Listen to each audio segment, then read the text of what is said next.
And we're live. Welcome to the Standout CEO Show, your gateway to building a standout business with your personal brand. And today we're going to talk about one of possibly the best ways for you to build your personal brand on social media, and that is to take a deep dive on the LinkedIn platform. And a lot of people, I think, are kind of missing a big trick in that they think about LinkedIn as a glorified resume billboard. And so people have gone on there years ago, posted their profile, put up their resume, and then they've never gone back. And if that's you, you should check it out because today I've got a special guest who has gone all in on LinkedIn. Not only does he has grown his personal brand to great success there, but is now doing this for other people, professionals, brands, businesses alike.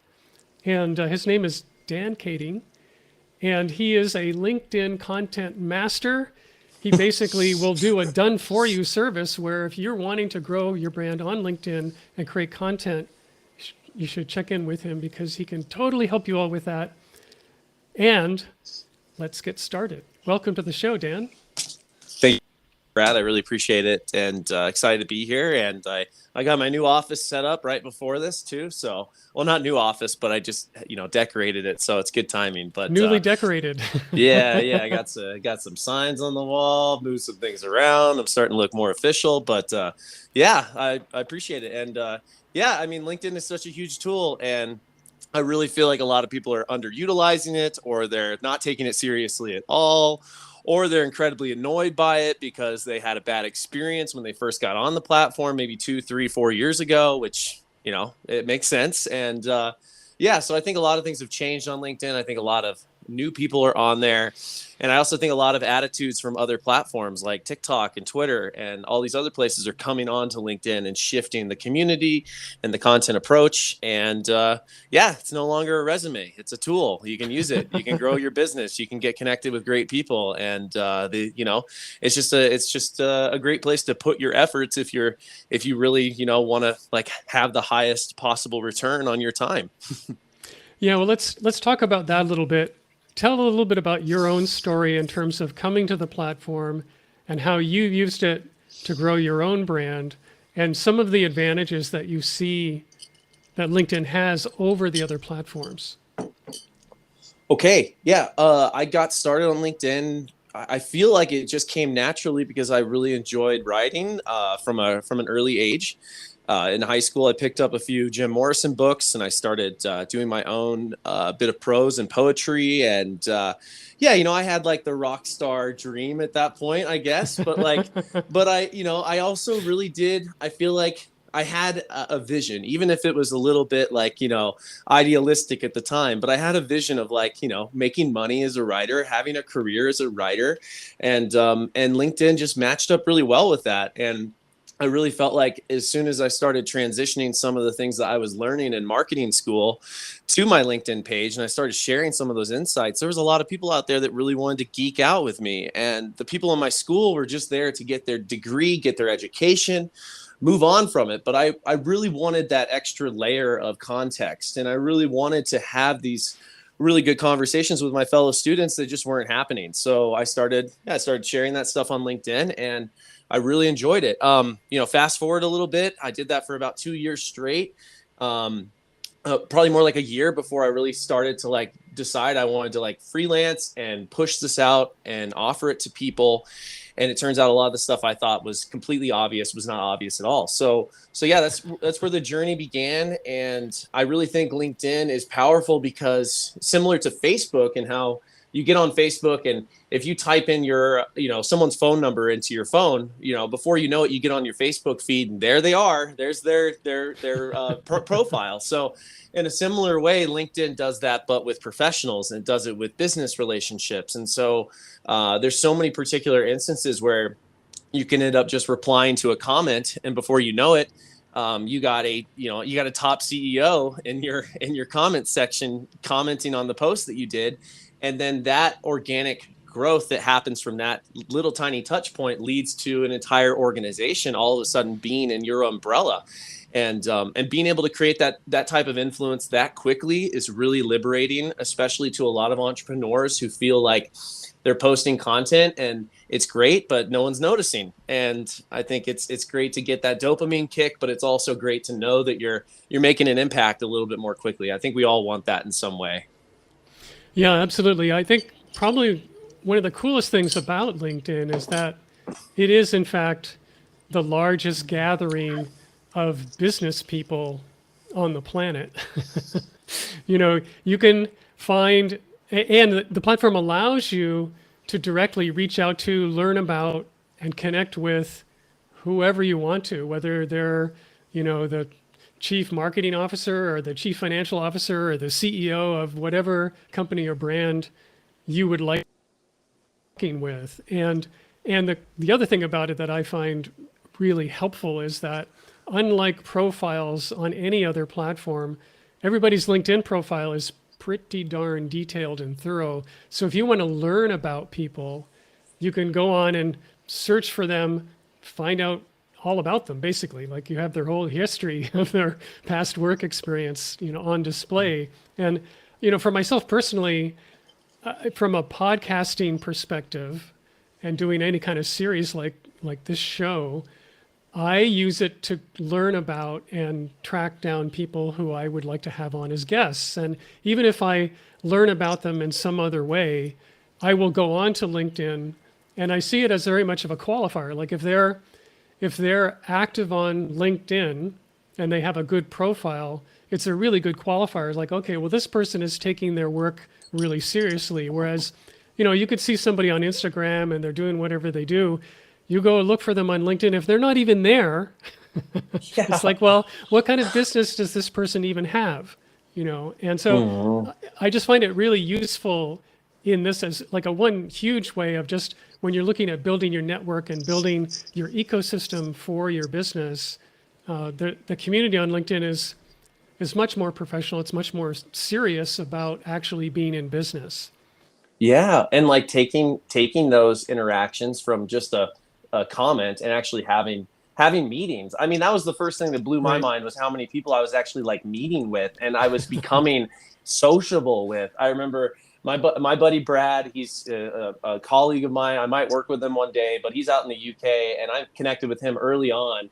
And I had a meeting with him, and he was so shocked. He was like, I didn't realize people were doing this. I mean, I'm used to Twitter, and like Twitter, no one wants to meet with me. They just want to say quick-witted stuff at me and be done. But like, and Brad may be even watching this right now. So yeah, if he's out there. And but yeah, and like in the process of doing that, I really realized that there was something special there. But I did want to comment on what you said about vetting, because I think it's really helpful, not only for someone like yourself who's looking for really good people to bring on your podcast and create content with, but also your clientele. And like if you're a service provider, or if you have a specific course you're selling or whatever, you can throw it out there. You design websites or whatever.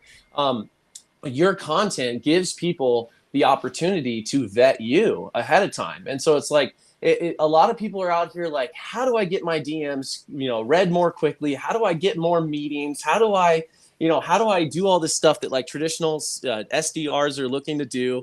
And for me, it's like, lean into your brand, give people a reason to connect with you, expose the human that's inside of you, tell a story that you haven't told since you were a kid, connect it to who you are as an adult. Like I talk about being a skateboarder, I talk about being a poet, I talk about being an INFJ personality type, an only child growing up in a lonely household. There's a reason I'm so imaginative. And so when I bring these things up, people are like, I relate with that. That is, that goes beyond a list of characteristics. That's where you build, that it's not just a warm lead, that's a hot lead. That's someone that cares about what you're doing, and they're invested in your success to the point where they're going to engage with your content, whether they buy anything from you or not. And so, yeah, so I think there's something really powerful there. And compared with Twitter, where it's really difficult to go into context, LinkedIn, people will show up and read your content like it's a lifestyle blog every single day, and they will engage with you. And to me, that's really powerful. And to build those kind of connections, it's that we're not seeking out influence. We're not trying to become influencers. We just want to create depth with a relatively small list of people, and then take that depth and transform it into even more and more connections. So I just think the quality over quantity is really the thing to take away. Yeah, well, it's funny. One of my previous guests referred to the internet as flatland. Flatland. Yeah, when we go on the internet, we're really good at doing superficial stuff, and spreading out in a real flat way. And we're not very good at depth and really getting into, the meaning of our lives and stuff like that. And so, like, that's what really you're well said. Yeah, absolutely. We've all become flatlanders. Yeah. And the point being that what you're just talking about is this is a key way that you have created a standout brand simply by being more yourself, being more personable, and actually talking about things that are yours. And it's not that hard. People, what I see most folks doing if they're posting content, a lot of the people don't even bother to do that, but they're sharing, they're a curator, they bring in a YouTube video and they bring in some business article from Forbes, and that's the only kind of content they're posting. But the few people who do share, they're doing stuff that's really buttoned down, like, here's my thoughts on this, and it's all informational. And they seem to be afraid of revealing the who behind the message and who they actually are. And this is the thing that, so when we move this into kind of a strategy, like thinking about this, okay, well, I'm going to go make content. I know that you are kind of a content machine on LinkedIn. I just saw a post of yours recently. They were saying you've gone from 2 posts a day to 3 posts a day, which is really tremendous. It's really a lot. And it is. So talk about how you think in terms of like your day of posting and your whole week of posting. How do you, look at, well, what kinds of things are my posting? And if you're doing 3 posts a day, what are the differences between the time of day posts that you're doing? Okay. Yeah, there's a lot to unpack there. And I feel like I get this question every time I get onto a podcast, but well, that's good. I mean, I think that yeah. One of the things that I see with you is that you are an experimenter, which I think is probably one of the key takeaways here, is that you don't necessarily always have to stick to a rigid plan, that you should be encouraged to try new things and check out, like, I've never done this before, so let's just see if it works. Exactly. Yeah. And it's organic marketing at the end of the day. And there's, Dan Murray, a big name on LinkedIn.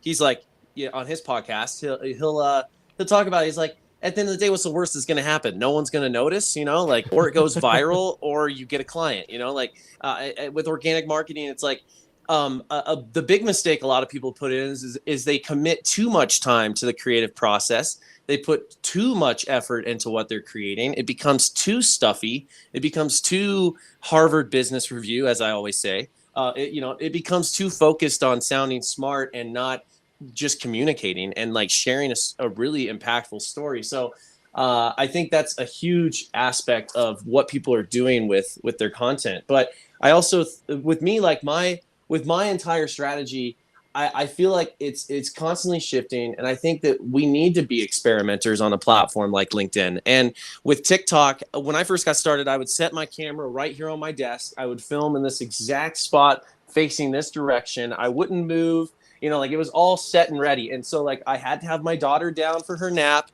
like I had to have the house quiet. So as I started to realize that I was putting things in front of my creative process. And the more things I put in front of it, the less likely I was to do it. And so, yeah, creating videos is already hard enough. So if you're putting all these things in place and you're a stay-at-home dad, like, yeah, you're probably not setting yourself up for success. So I really have become very committed to just sharing the process in almost every single post that I create. So if I see something that's really interesting to me, like I'll have my context piece of content every single day that I'll come out with. I used to have a weekly schedule. Now I kind of just fly by the seat of my pants, but I'll post something in the morning before noon, pretty much every single day. And it'll be a context driven piece of content where, I'm talking probably 1,000 characters, maybe 1,500 characters. You're talking 9 paragraphs total tops, like it's a pretty decently long piece of content, but I'll put a lot of context into that. I'll include a GIF. I'll maybe attach an image, something like that, just to make it a little bit more interactive. And then as the day goes on, more nuances will come from that conversation that I had. And so I'll either have conversations in the DMs with people that came from that piece of content, or conversations in the comments. And so I'll save those, I'll screenshot them, and I'll repurpose them in the moment. I'll be like, look, such and such said this amazingly insightful thing. Here's a screenshot. I've been going the next step and putting on Canva and giving it a nice little frame and making it look a little bit more fancy. Why not? That's the experiment side of it, right? Yeah. And so I have been doing stuff like that. And then I've also been messing around with the times of day. I think that it's incredibly important to remember that not every single person that engages with your content needs to be a client. I have so many people 12 hours ahead of me in Pakistan and India that are awesome. They're so engaged.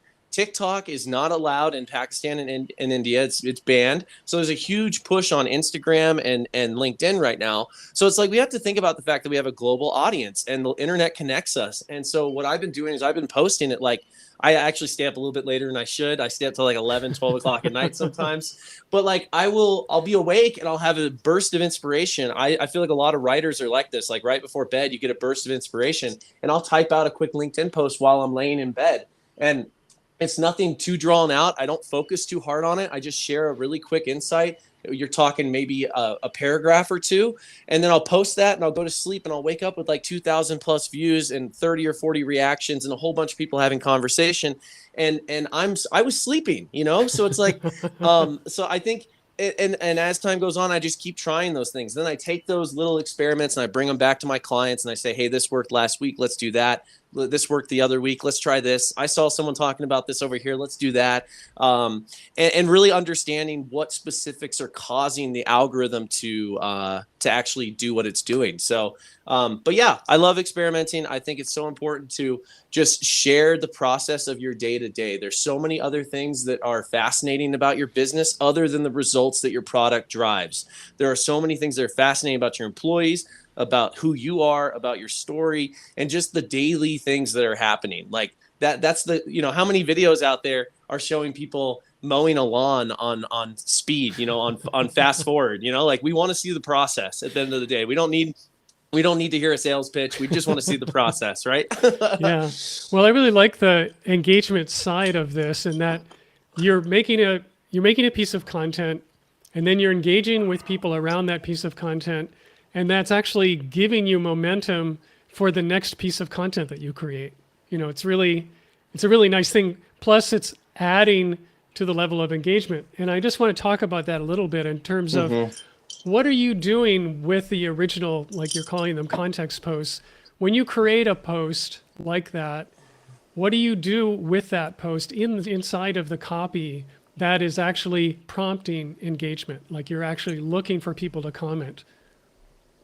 Yeah, it's having conversational text is a big one. Another big influence of mine, James Lorraine. If you're out there, hello. I think I did send him an invite, but yeah, that's like the coolest part is how you can design a post to perform in a better way by merely making it more conversational. I think the more you can make it feel as if you are sitting across the table from the person that's reading your content, the better.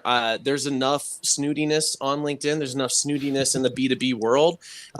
We really want to just get down to earth with each other, and maybe that's adding a cuss word every so often or whatever, like it just being yourself really and talking in the language that you talk in. I talk like a surfer bro from California, even though I'm not. I'm from Colorado, but I say dude and what up and like I throw that stuff into my content because I want it to be there. So first things first, talk like you talk, be conversational, be down to earth.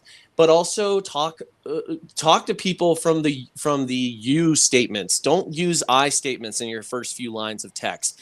Think about the fact that you want to create curiosity. You want to inspire somebody. When we think about like the the idea of being on a street corner and you're trying to get someone's attention and it's incredibly busy out, you're not going to say, "Hey, hello, sorry to bother you. I'd like to talk to you really quick." No, you're going to say, "Hey, what do you think about XYZ and how does it affect you in your life?" Like you're going to jump out and you're not going to ask anybody for permission, and someone's going to be like, "Oh, hold on, wait, what?" They're going to start reading it and they're going to be like, "Oh man, I got to click." So they click the see more button.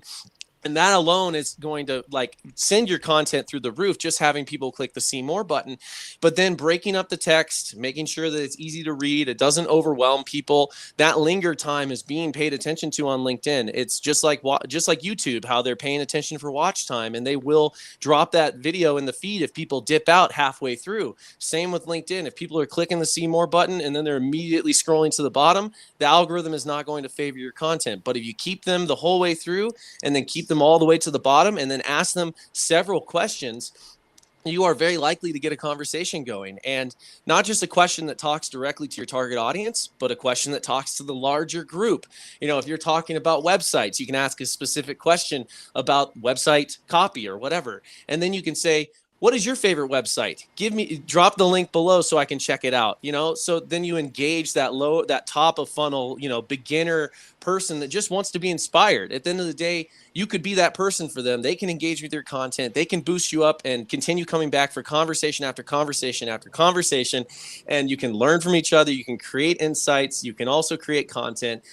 And the vibes are great, So, I think that's really what I try to focus on with that. So I hope I answered that question. Yeah. That's great. Well, let's talk a little bit about content types. I mean, I had a guy by the name of Scott Aaron on a couple months ago, and we were talking about LinkedIn stuff. And one of his strategies is that he actually does live video twice a week. And the thing that I thought was pretty innovative was that in addition to that, earlier in the week, each time, like before he goes live, a day or two before he goes live, he does a poll post on LinkedIn, and whatever the result, like whatever he's asking about in the poll, is going to be related to the content that he's going to stream about Nice. the next day or two. And so he's actually polling his audience and getting response from them. And it's not simply like, which of these 3 topics would you prefer? But he's asking them an open-ended question, and that they can just click qualitative. Right. And so then he gets an idea of like, oh, okay, this is what's most interesting. This is, what they want to talk about clearly, because not only there'll be a poll, but people can comment back to him. And then he'll use that and weave that into the next live stream that he does. So he's using engagement literally to create content every other day.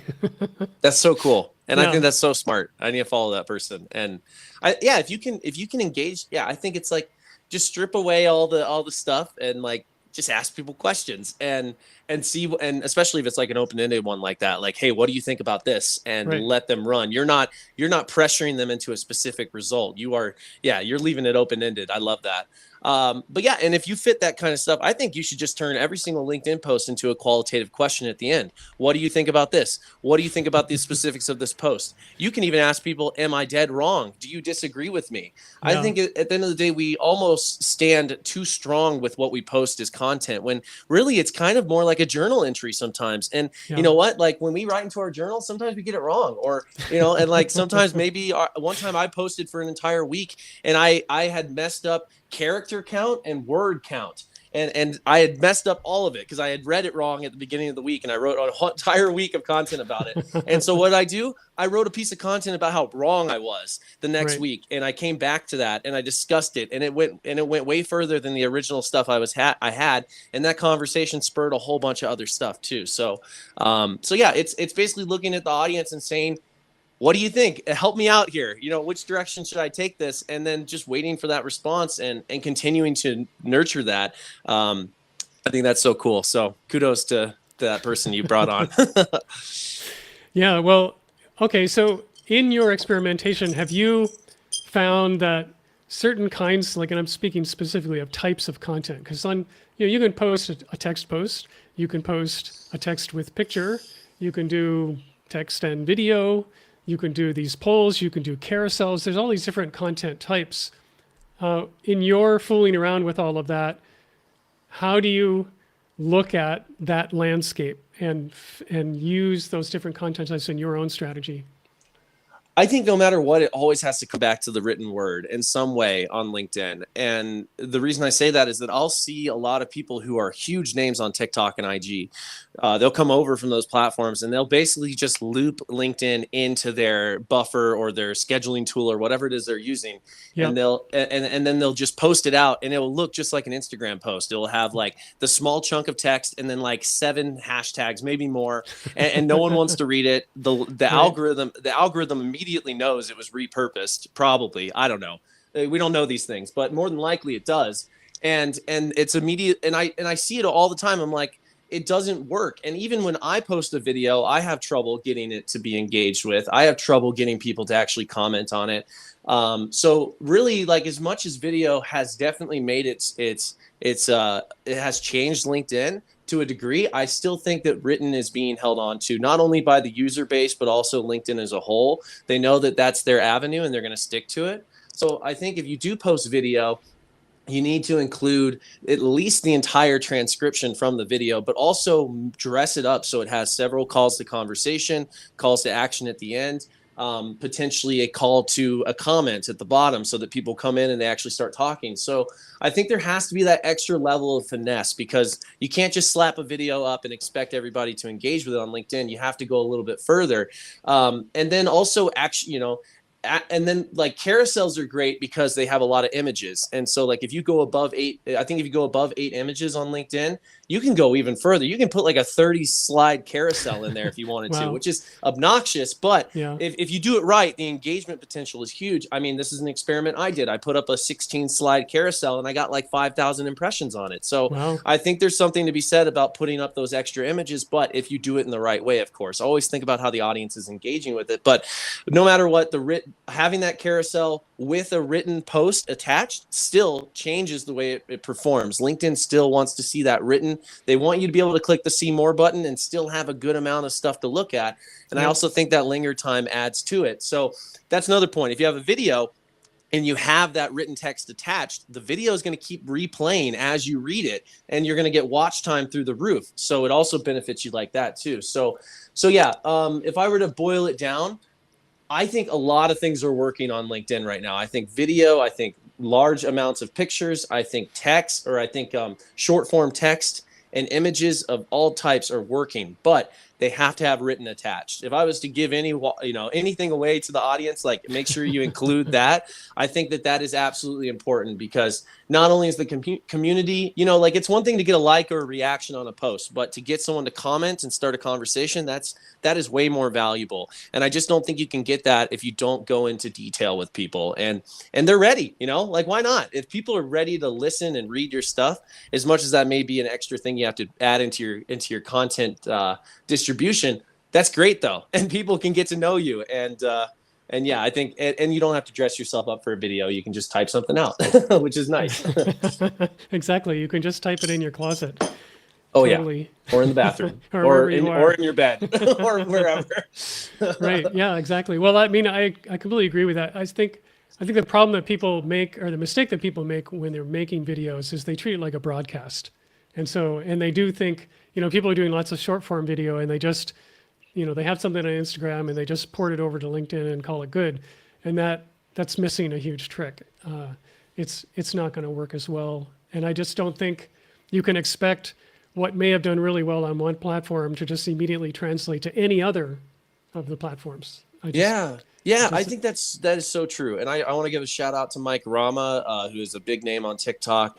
I went on his podcast and he milked me for all I was worth, basically. And then he took all that knowledge and applied it like an absolute total pro. And he's one of the examples I like to point to of people that figured it out, that did their research. He was like the Wright brothers, he like went out there and he watched the birds. He did his homework, and then and now he posts to LinkedIn. And I'm like, dude, it looks like you've been doing this for years. Like you got it down already. You're doing it the way you should. You're like experimenting already. crazy. So super inspiring what he's doing. And I think that's so true. Like, you can't just loop LinkedIn as an additional low hanging fruit for you to get engagement from this other content you're creating, putting a lot of effort into. It's like, put some effort into LinkedIn too, and you will get a lot more out of it. And I think no matter what, like you were saying, you can't just show up to a platform with like this, this big head, like, I did it over here, I can certainly do it there. Like, if you don't have that humbleness, yeah, the reality of it's going to slap you in the face, and you'll get nothing. And that's not fun. You don't want to go to a platform and have that happen. So Right, exactly. All right. Well, we are getting close to the end of our time today. So it goes by super fast. yeah. If we're speaking to people out there who are listening to this and they're thinking, okay, I haven't been posting regularly on LinkedIn and now I'm inspired to check it out. If they're just getting started and jumping in, where would you suggest they start? What would be the first steps for them to take just to begin? Yeah, great question. So when you get started on LinkedIn, your feed's going to suck. It's going to absolutely suck. That is a problem with LinkedIn. The algorithm is not as smart as, I guess Chinese companies like TikTok or even Instagram. Like, the algorithm is just not as smart sometimes. And so I think what we have to do is go in there and actually give it a little bit of love in the beginning. So if you are in a marketing niche, if you're in the fashion niche, if you're in the architecture niche, whatever it is, real estate, go to Google and type in top accounts to follow on LinkedIn. And then they will probably have links to those pages on the blog or whatever it is you find. And go follow those accounts, and go even further, hit the notification bell on their profile so that you get notified every single time they post a piece of content.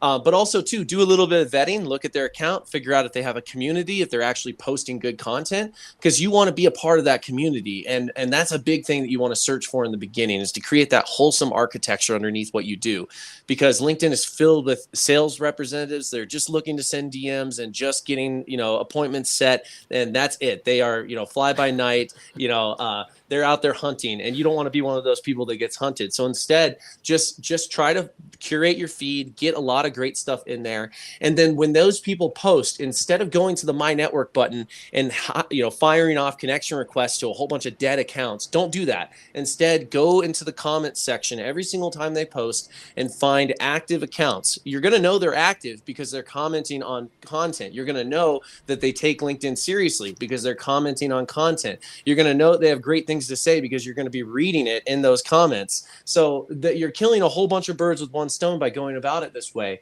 And then follow those people. Encourage your algorithm to give you more and more of those really active accounts. And so over the first month or so, do a lot of that. And then always focus on the comment section. Utilize organic engagement as a way to bring on new clients. Don't go through the search bar. Try to do it through the actual channels that exist like that. So that would be my best thing. And then rather than posting right away, just go talk to people. And then as you gain new insights and you gain more confidence, screenshot those conversations. You said something awesome over on Jeff's post. Cool. Screenshot it and save it and come back to it in the future. And then you've already talked to Jeff a few times. Tag Jeff when you post it and say, Jeff said this amazing thing. I really appreciate it. Here's what I thought. What do you think? And then Jeff might comment. And if Jeff does, he's got a huge following, or even a following that is engaged with him. Even if he doesn't, even if it's small, he's got a following of people that's engaged with him because he's taking the platform seriously. And so you can start to cross-pollinate and connect with Jeff's following and so on and so forth. So I think it's really easy to just hit a dead end with LinkedIn in the beginning. You get a lot of dead accounts, you get a lot of really bad content, and the feed just doesn't put stuff in front of you that you really want to see. So do that first, and then you'll have a much better experience long term, and you'll get connected with a lot more actual active accounts and people that want to push themselves forward and also push you forward. So that'd be my best advice. And then create content around that stuff and then go from there. Don't worry about creating a niche. Just share who you are, what interests you. I saw something awesome today. What do you think? And then as time goes on, you can develop your subject matter. You can develop your brand. Don't worry about that stuff. It can come later. Just start talking to people.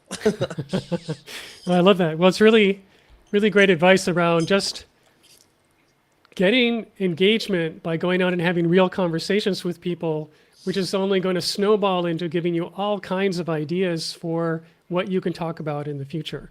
So it's like putting it all together. That's great strategy. We should all be doing it more.